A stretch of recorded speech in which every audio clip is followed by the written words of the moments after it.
Excellencies, ladies and gentlemen, the President of the Republic of the Philippines, President Ferdinand Rumualdez Marcos Jr.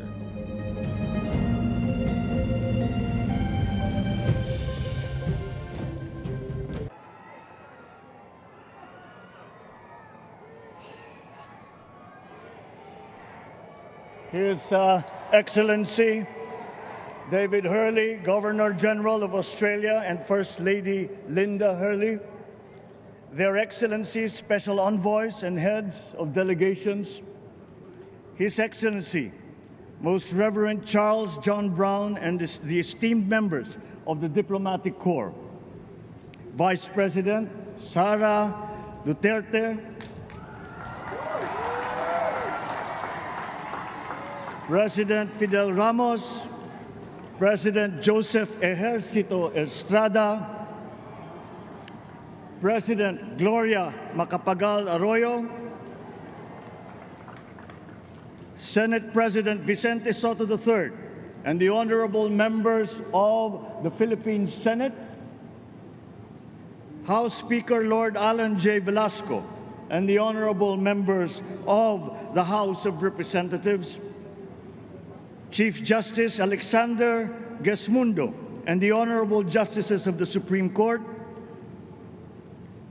of course, First Lady Lisa Araneta, and my children, Alexander, Sandro, Simon, and Vincent.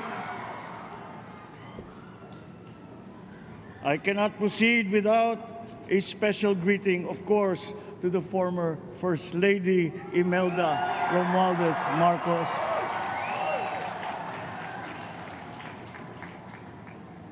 Other distinguished guests, ladies and gentlemen, my friends, ang aking minamahal na mga kababayan, magandang tanghali po sa inyong lahat.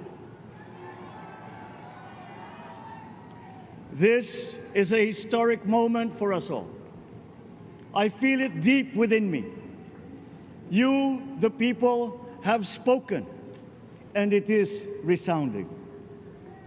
When my call for unity started to resonate with you, it did so because it echoed your yearnings, mirrored your sentiments, and expressed your hopes for family, for country, and for a better future. That is why it reverberated and amplified as it did, to deliver the biggest electoral mandate in the history of Philippine democracy.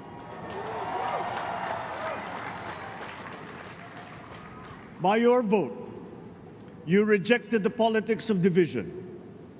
I offended none of my rivals in this campaign. I listened instead to what they were saying. And I saw little incompatibility with my own ideas about jobs, fair wages, personal safety, and national strength, and ending want in a land of plenty. I believe that if we but focus on the work at hand and the work that will come to hand, we will go very far under my watch. You believe that too.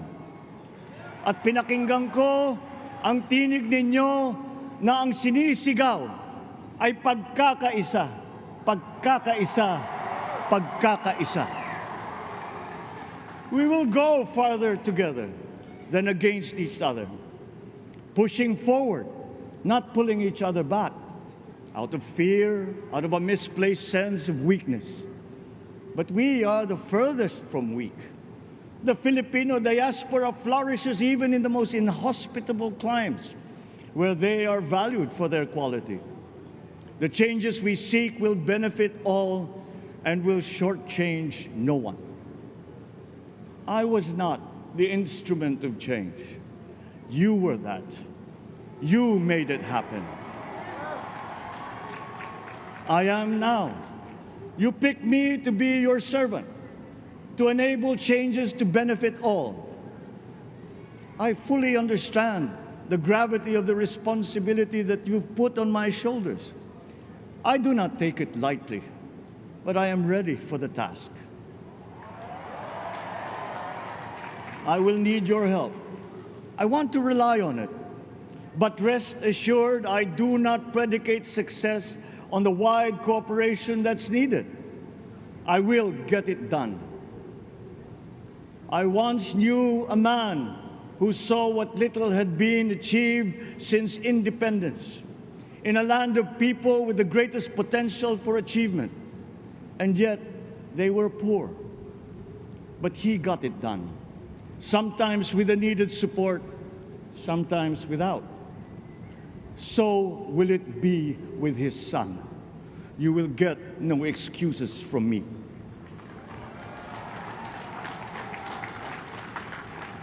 I am here not to talk about the past.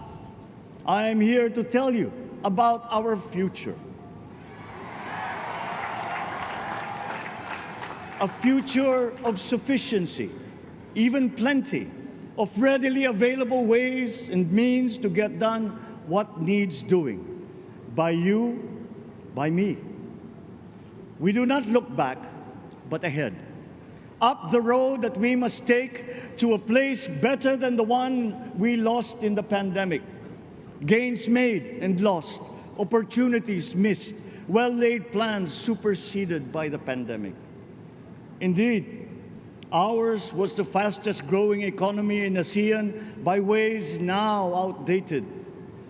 We shall be again by a radical change in the way the world must now work to recover what we have lost in that fire and move on from there. We face prospects of the spread of the war abroad, of which we are totally blameless. We seek friendship with all. But countries like ours will bear the brunt of it. And if the great powers draw the wrong lessons from the ongoing tragedy in Ukraine, the same dark prospect of conflict will spread to our part of the world. Yet, there is more out there. Like going forward by new ways of doing that the pandemic forces to adopt. A stronger resilience, quicker adaptability. They are our best prevention. They are our best protection.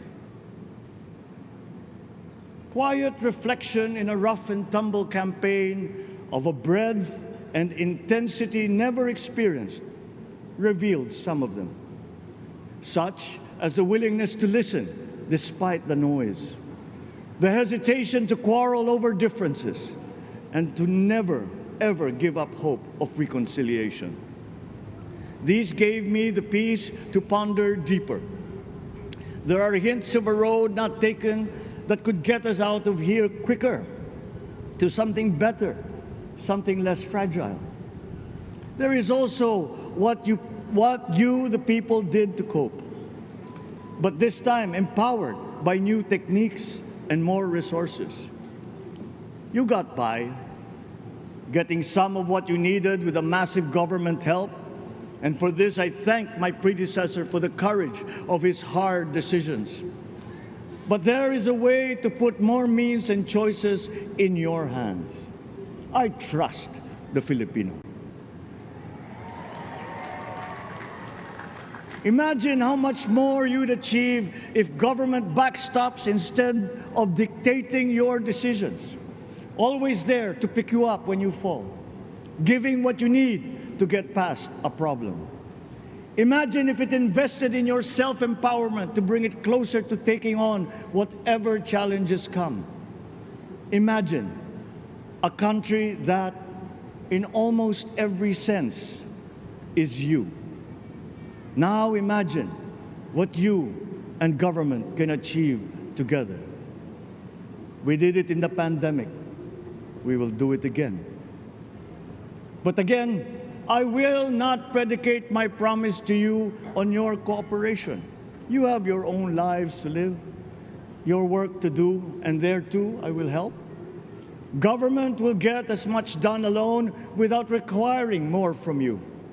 That is what government and public officials are for. No excuses, just deliver. It was like that once upon a time. I did not talk much in this campaign. I did not bother to think of rebutting my rivals. Instead, I searched for promising approaches better than the usual solutions. I listened to you. I did not lecture you who has the biggest stake in our success. And the forthcoming State of the Nation will tell you exactly how we shall get this done. In this fresh chapter of our history, I extend my hand to all Filipinos. Come, let us put our shoulders to the wheel and give that wheel a faster turn to repair and to rebuild and to address challenges in new ways, to provide what all Filipinos need, to be all that we can. We are here to repair a house divided, to make it whole, and to stand strong again in the bayanihan way, expressive of our nature as Filipinos. We shall seek, not scorn, dialogue. Listen respectfully to contrary views. Be open to suggestions coming from hard thinking and unsparing judgment. But always from us, Filipinos. We can trust no one else when it comes to what is best for us. Past history has often proven that. Solutions from outside divided us. None deepened our understanding. They were always at our expense. Never forget, we are Filipinos. One nation, one republic, indivisible. We resisted and never failed to defeat foreign attempts to break up our country in my father's watch. His strongest critics have conceded that. So let us all be part of the solution that we choose. In that lies the power to get it done. Always be open to differing views, but ever united in our chosen goal. Never hesitating to change it, should it prove wanting. That is how agile, resilient republics are made. Our future we decide today. Yesterday cannot make that decision anymore, nor can tomorrow delay it. The sooner we start, the surer and quicker the prospect of achieving our future. These are troubling times. What's happening to others can happen to us, but it will not. We see what's happening. We are witness to how it is being stopped, and we have seen the glory that crowns struggle against all odds. Giving up is not an option. We've been through times of bitter division, but united, we came through to this when it shall begin again, but better. The campaigns I've run have taken me here where I stand today. I listened to you, and this is what I have heard. We all want peace in our land. You and your children want a good chance at a better life in a safer, more prosperous country. All that is within reach of a hard-working, warm, and giving race. Your dreams are mine. Pangarap nyo ay pangarap ko.